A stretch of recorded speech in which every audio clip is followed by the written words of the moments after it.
Imagine stepping into like a vast ancient library and pulling out just one single really profound text. Hmm. Not just any text, right? But one that directly answers the biggest questions you might have about your existence, your purpose.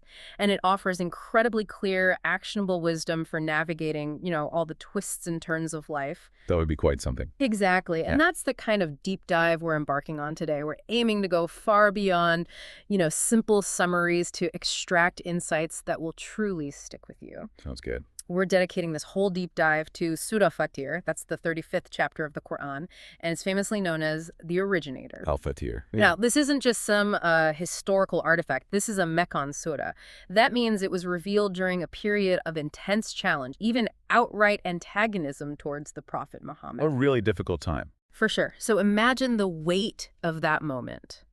This surah, it didn't just offer spiritual guidance. It was both a stark warning for those rejecting the truth and, well, a profound source of consolation for those struggling to uphold it. A dual purpose, really. Right. And its core message, which we'll unpack today, is timeless and incredibly relevant.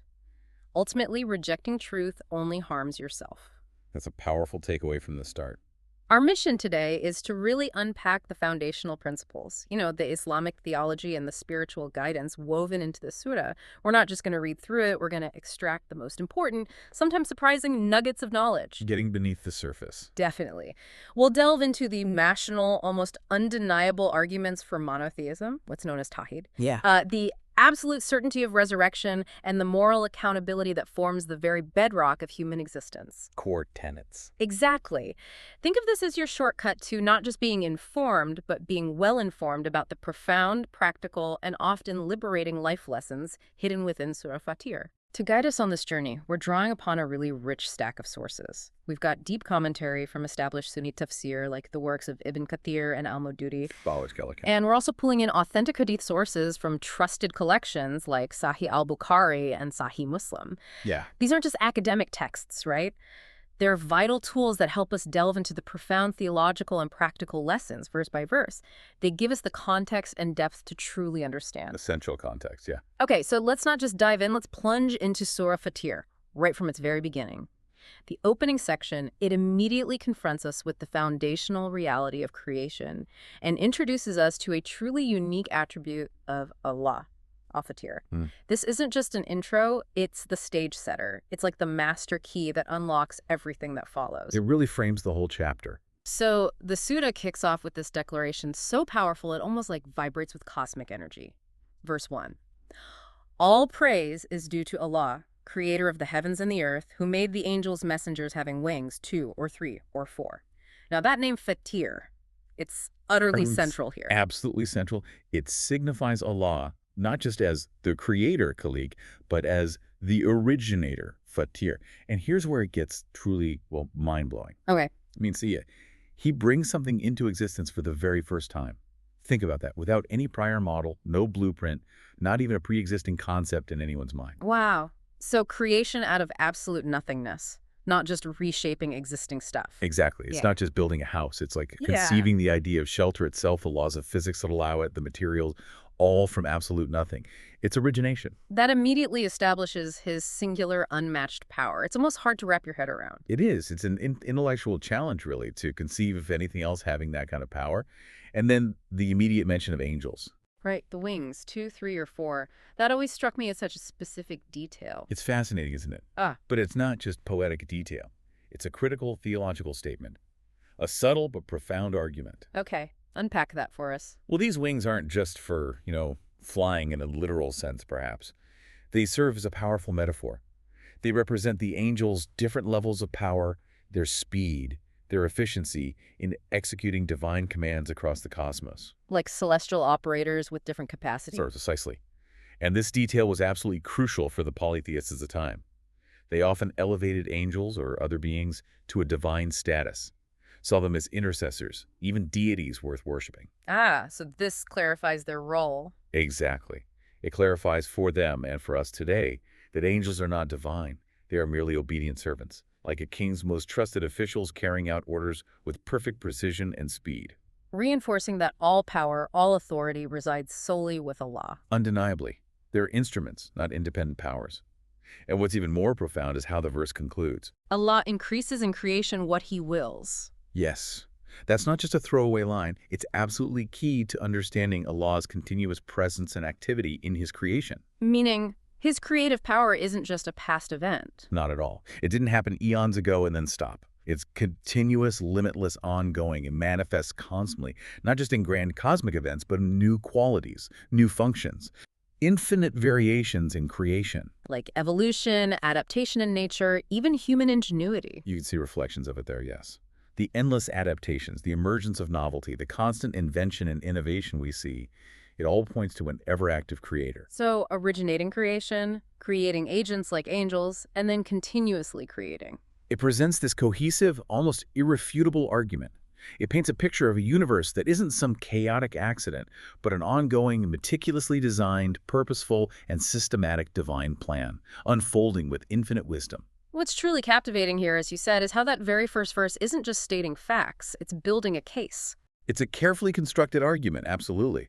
If you connect it to the bigger picture, the context of the time, and even our own context, it systematically dismantles the false premises of polytheism right from the outset. By establishing that absolute sovereignty. Yes, his singular, unparalleled ability to originate, to command through his angels, and to continually create. It sets a clear moral and theological stage for the entire surah. It forces a logical choice, really. If only one being has these attributes, Then only that being is worthy of worship. It's an undeniable declaration of unique power. It stands alone. Okay, so following that powerful assertion of creative power, the surah immediately shifts, or rather connects, to our relationship with that power. Verse 2. Verse 2, whatever mercy Allah opens up for people, none can withhold it. And whatever he withholds, none but him can release it. For he is the Almighty, all-wise. This, for me, is just a profoundly liberating lesson for everyone. Liberating. How so? It sounds almost deterministic. But think about it differently. Whether it's a blessing like good health, maybe unexpected provision, a moment of insight, or even the gift of faith itself, if Allah intends it for you, nothing can stop it. No person, no institution, no circumstance. Okay, I see that.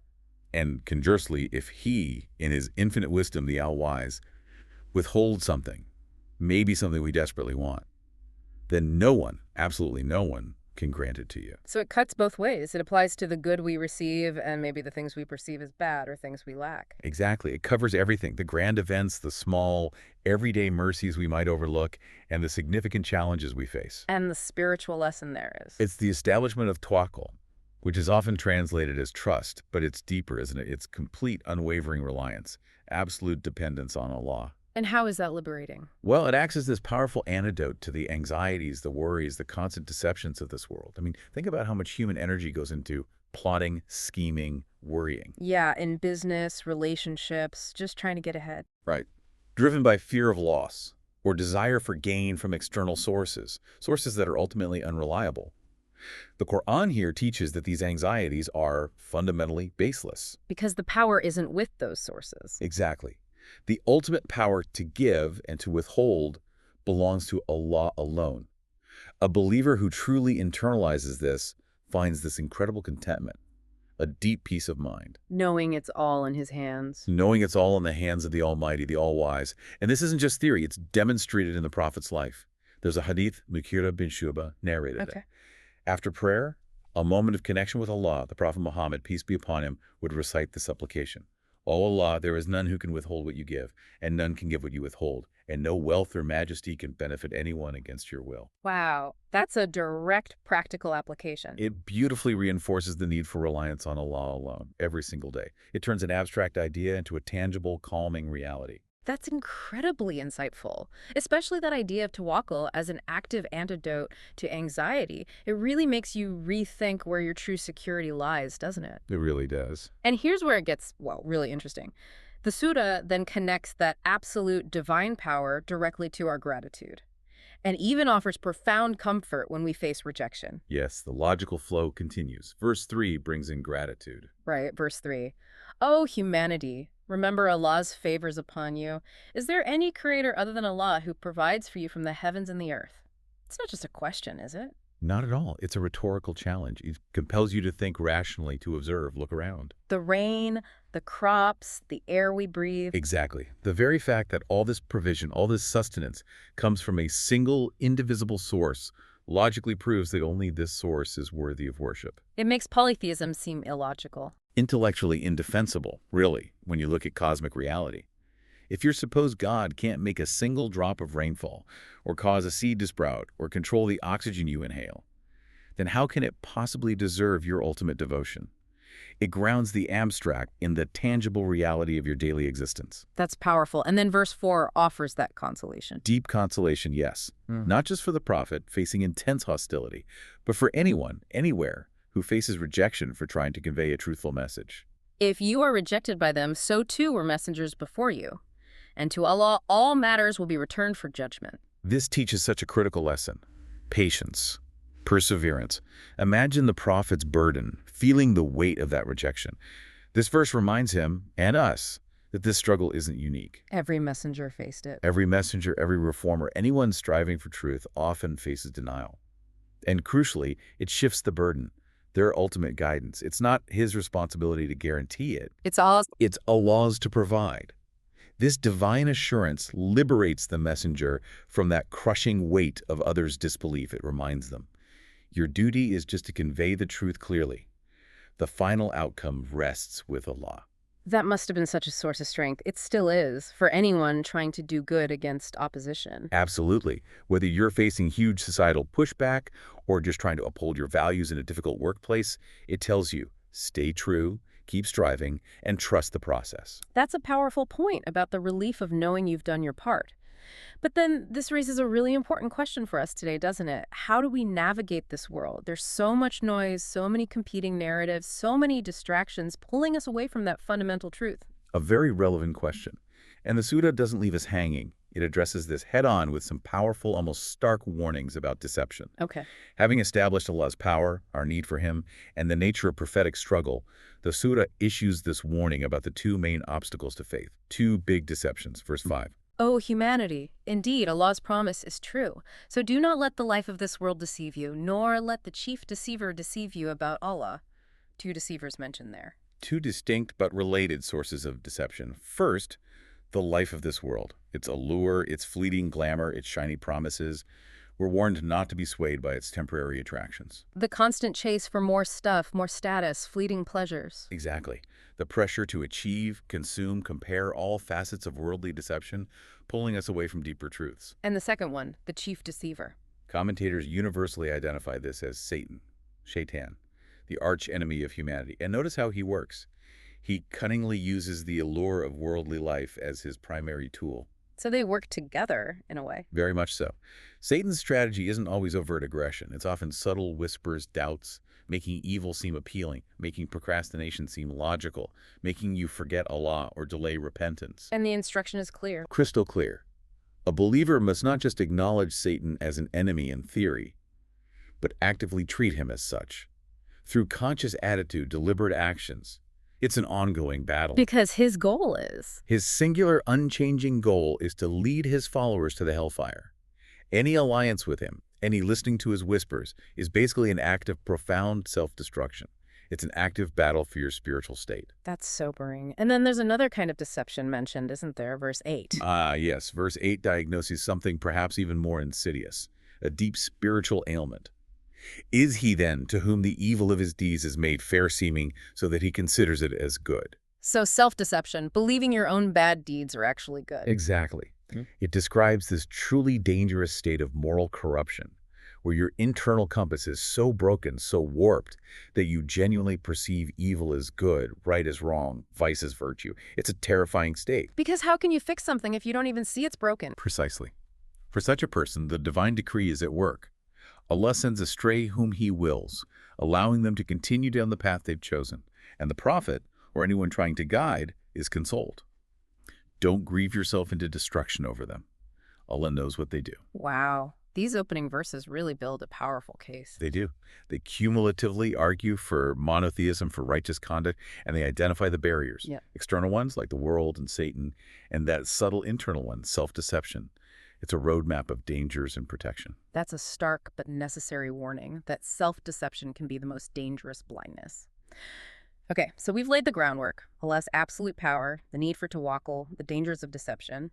Now, the surah makes this fascinating pivot. Mhm. It shifts from these, powerful, sometimes abstract divine attributes to something tangible, observable. It's almost like turning the page from theology to like a compelling science textbook, showing proofs of faith all around us. It's a brilliant rhetorical strategy, isn't it? This section is masterful in how it uses the natural world, things we literally see every day, to make undeniable arguments for core beliefs, Yeah. especially the resurrection, And then connects it back to us. and then seamlessly pivots to our individual responsibilities. Yeah. It compels critical thinking through direct observation. It invites you, the listener, to look at the world not just with your eyes, but with a fresh, discerning, reflective eye. So what's the first example? Verse 9 offers this powerful, poetic analogy, impossible to ignore. Mm. And Allah it is who sends the winds. Then they raise the cloud, then we drive it towards a wasteland and revive it thereby after its death. Likewise shall be the resurrection of the dead men. The dead land coming back to life. We see it all the time after rain. Exactly. Think Yeah. about a parched, barren landscape. Yeah. Lifeless, cracked earth, just dust. Then the winds, the clouds, the rain, and suddenly life. Greenery everywhere. It's a recurring miracle. This observation, how a seemingly dead land revives after its death, is meant to awaken the intellect. The very power that effortlessly revives that land is the same power that can and will resurrect the physically dead. So it's an analogy from nature for the hereafter. A natural, undeniable cycle, a recurring proof of Allah's power to bring life from nothing and life from death. If you witness this year after year, why doubt the greater resurrection? It's an observation, not just a leap of faith. That makes sense. And the argument expands. It expands further. It reminds us of our own creation, from dust and a sperm drop, grounding us in our humble origins. Then it draws attention to the two distinct seas, The sweet and the salty. one sweet and fresh, the other salty and bitter. And remarkably, they exist side by side, sometimes meeting without readily mixing, a phenomenon we now understand better scientifically. And we benefit from both. Immensely. From both, humans get fresh meat, like fish, for sustenance, and valuable ornaments, like pearls, for beauty and trade. These aren't random occurrences. They're signs. Clear signs of a purposeful creator providing sustenance and blessings, highlighting his boundless wisdom and power. Not just pretty scenes, profound signs for those who truly reflect. Okay, so nature points to the creator's power and provision. How does that connect to false gods? Ah, the contrast is sharp. The discourse then confronts the utter powerlessness of false deities. If you call upon them, they cannot hear your prayers, and if they hear, they cannot answer you, and on the day of resurrection, they will disown your shirk. It's a logical hammer blow, really. It is a stark logical conclusion. If these supposed gods, idols, concepts, whatever people worship besides Allah, if they cannot create, cannot sustain, cannot even hear you, let alone answer, Then they're completely unworthy of worship. utterly unworthy. Only the being with the singular, demonstrable power to originate, create, sustain, and resurrect deserves our devotion. It asks us a fundamental question. What can your idol actually do for you compared to the Creator? That's a powerful challenge. Not just what you believe, but what your belief delivers in reality. So we see Allah's power woven into everything, but what does that mean for us personally? How does that infinite power translate into our responsibilities? This is where the Surah delivers one of its most profoundly liberating, yet also challenging, lessons. Yeah. It's about the spiritual independence that comes, paradoxically, from recognizing our absolute dependence. Okay, that sounds like a contradiction. Independence through dependence. It does, but think about verse 15. It encapsulates this central life lesson. O mankind, it is you who stand in need of Allah, and it is Allah who is free of all wants, worthy of all praise. Our neediness versus his self-sufficiency. Exactly. This declaration of our inherent neediness, our fundamental poverty before Allah's absolute self-sufficiency, isn't meant to humiliate you. Quite the opposite. How so? It's designed to liberate your heart. It frees you from the chains of dependence on fickle people, the relentless chase for temporary wealth, the empty promises of status. Because you realize those things can't ultimately provide for you anyway. Precisely. A person who truly internalizes their complete reliance on the Creator is freed from the anxiety of pleasing people or constantly striving to amass more stuff. They understand their true wealth, their real honor, lies in their relationship with Allah. That brings a kind of peace. An immense peace and contentment. Knowing your ultimate provider is beyond all needs, self-sufficient, eternally praiseworthy. And this humility leads directly to another core principle. Accountability. Personal accountability, divine justice, articulated with startling clarity in verse 18. No bearer of a burden will bear another's burden. And if a heavily laden soul cries out for help, nothing of it will be carried, even if he were a near relative. So you carry your own weight, no one else can carry it for you, and you can't carry theirs. Exactly, a cornerstone of Islamic belief. On the Day of Judgment, every single individual is solely responsible for their own deeds.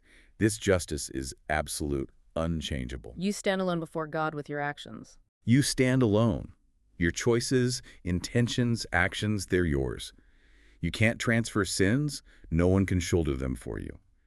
There's a story in Tafsir al-Qurtubi that illustrates this powerfully. What story is that? It describes a father on the Day of Judgment pleading with his own son, begging for just one good deed to lighten his load. And the son. The son, himself heavily laden, has to refuse.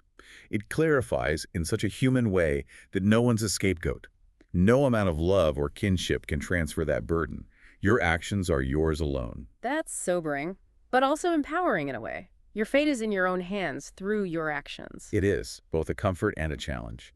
And to drive that point home even further, the Surah uses some incredibly vivid imagery, these parables. To distinguish between those who listen and those who don't. Exactly, to draw a stark distinction. These allegories aren't just poetic. They're designed to compel deep reflection. To show that belief versus disbelief isn't just intellectual. It's a fundamental difference in spiritual state. Life versus death for the soul. Okay, what are these allegories? Starting in verse 19. The blind and the seeing are not alike, nor are the darknesses and light alike, nor are the cool shade and the heat of the sun, nor the living and the dead alike. A series of sharp contrasts. Blind seeing, darkness, light, shade, heat, living dead. This sequence serves a specific theological purpose, to show that a believer isn't just someone who accepts an idea. They are spiritually alive, insightful, walking in the light of truth, enjoying the shade of Allah's mercy. But the disbeliever Is not simply ignorant. They are spiritually dead, blind to the signs, wandering in darkness, heading towards the scorching heat of punishment. A profound contrast. Vitality versus spiritual inertness. That's quite a stark comparison. It is. And then the surah clarifies the limits of prophetic influence. Verse 22. Allah causes whomever He wills to hear, but you cannot make those who are buried in the graves to hear you. A powerful metaphor for the spiritually dead.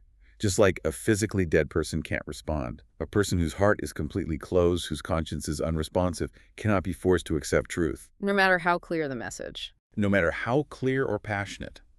The prophet's role, any caller's role, is to warn, to convey the message. But ultimate guidance, that internal awakening, that opening of the heart, That's from Allah. it's an act of divine grace. Only Allah can grant it. You, the listener, have the choice to open your heart, to be receptive, but no one can force it open if it's sealed shut. Let's quickly tie these allegories back then. The dead land revived by rain. From verse 9, illustrates Allah's power over life and death, giving concrete hope for resurrection. Turns abstract belief into an observed natural cycle. The two seas, sweet and salty. Verse 12 shows that all blessings, despite their variety, come from Allah's singular power, seeing unity and diversity, reminding us of the source of all provision. Blind and seeing. Verse 19, a heart rejecting truth is spiritually blind. It's not about physical sight, but a deeper inability to perceive spiritual realities. Darkness and light. Verse 20, disbelief is confusion, wandering. Faith is clarity, truth, a guiding light for navigating life. Cool shade and sun's heat. Verse 21, your ultimate fate is a direct result of your choices now. Mercy is refuge. Disbelief is torment. Your choices determine your eternal destination. And finally, living and dead. Verse 22, true faith is spiritual vitality, awareness. Rejecting truth is spiritual death, an inert heart. It urges you to cultivate a heart that's truly alive. That framework makes the arguments so much more visceral. They're not just abstract points, they're universal principles operating everywhere, inviting personal reflection and conscious choice. Exactly. Not just stories to learn, but invitations to deep, personal, transformative reflection. Okay, so we've seen the signs in creation, understood individual accountability. Now the surah shifts focus again. From universal signs to the specific qualities of those who do heed them, defining the path to spiritual excellence. This section is incredibly practical and really empowering. It gives us a framework, Not just who believers are, but how they embody faith, their characteristics, and the immense rewards for those who truly become inheritors of the Quran. It encourages constant self-evaluation. How does it start? Again, by pointing to creation, but this time emphasizing its diversity as proof of magnificence. Verses 27 and 28. Right, the varied colors of fruits, the streaks in mountains, different hues of people, animals. This incredible diversity isn't random. It's presented as deliberate divine artistry, meant to inspire wonder and reflection.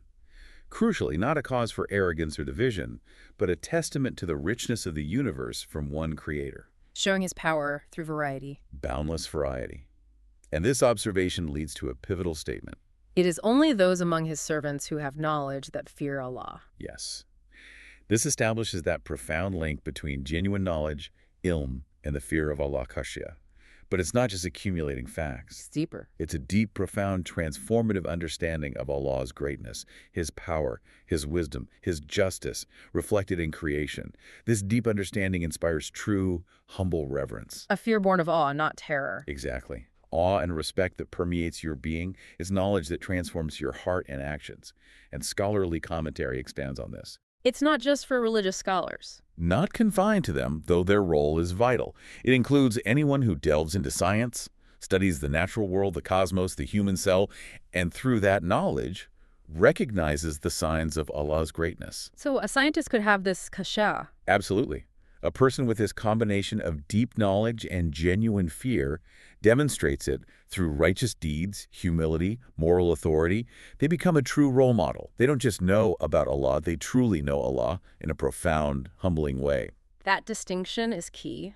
Knowledge leading to awe and action. And for those striving on that path, the surah outlines different levels. Indeed. A very clear, actionable framework for self-assessment, like a spiritual progress report. Verses 29 to 32 describe the inheritors of the book, those who receive the message in three distinct groups. Okay, what are the three groups? First, the one who wrongs himself. This is the believer who, despite faith, falls short. Prone to sin, actions don't always align with beliefs. They might struggle with obedience, give in to temptation. But still a believer. Still considered an inheritor. And the existence of this group is a message of profound hope.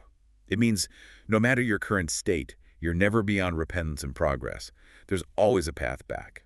That's reassuring. The second group. The one who takes a middle course.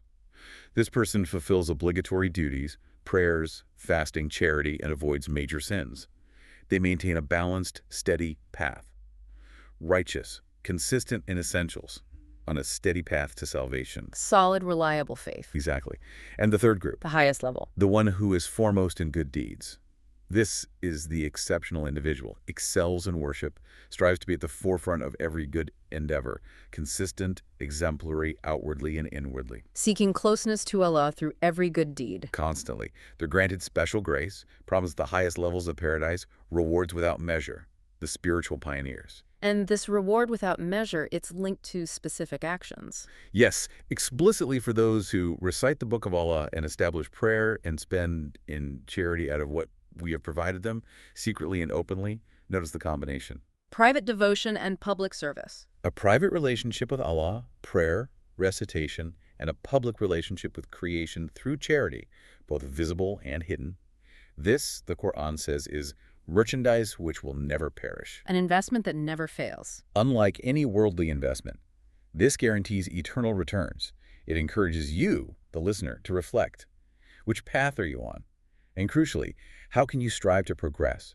It's an ongoing personal inventory. That's incredibly insightful. Recognizing faith as a dynamic journey with stages. It offers hope and a roadmap, and for those on this journey, the reward is, well, beyond imagination. The description serves as motivation, yes, but also illustrates Allah's boundless grace, emphasizing gratitude. Yeah. Verses 33 to 37 paint a vivid picture of paradise. Adorned with gold, pearls, silk. Exquisite adornment. But their first utterance, an expression of profound gratitude. All praise and thanks be to Allah who has removed from us all grief. The removal of grief, that hits hard. That constant feature of worldly life. Grief, anxiety, worry gone. Completely. Imagine a life utterly devoid of sorrow or fear, total peace, serenity. And they recognize it's from His grace. They acknowledge their abode is out of His grace, not just a transactional result of deeds. This teaches a critical lesson. Yeah. Deeds are essential, non-negotiable. But final entry into paradise is pure grace, pure mercy. Reinforcing humility and gratitude. Perpetual gratitude, shukr, because he is oft forgiving, most ready to appreciate. He appreciates even your smallest efforts, your struggles, and rewards them immensely. Divine generosity. And no more toil. No toil or weariness will ever touch them. A stark contrast to the fatigue, the effort, the decline of earthly life. Ultimate peace, eternal ease, complete repose. A joyous reversal of all our struggles. The thought of a life free from grief and toil, it's a powerful comfort, gives perspective. Okay, so we've explored reality's foundations, creation signs, the believer's path, and rewards. Now the surah brings us to a definitive, sobering conclusion. The unchangeable nature of divine law. Ultimate justice. Right. This final section draws on cosmic and historical evidence, reinforcing everything. It's about the inescapable consequences of our choices. A powerful closing statement. It delivers a final, decisive challenge to polytheists in verse 38. Show me what they've created of the earth, or have they any share in the heavens? It's pointed, almost sarcastic, exposing the logical absurdity of idolatry. Your false gods, your partners, what have they actually created? Nothing, not a speck of dust. Exactly. If they haven't created a single atom, how can they be partners in divinity? It's a simple question of evidence. What exactly are you trusting? And the ultimate proof of Allah's supremacy. Verse 41, it's awe-inspiring.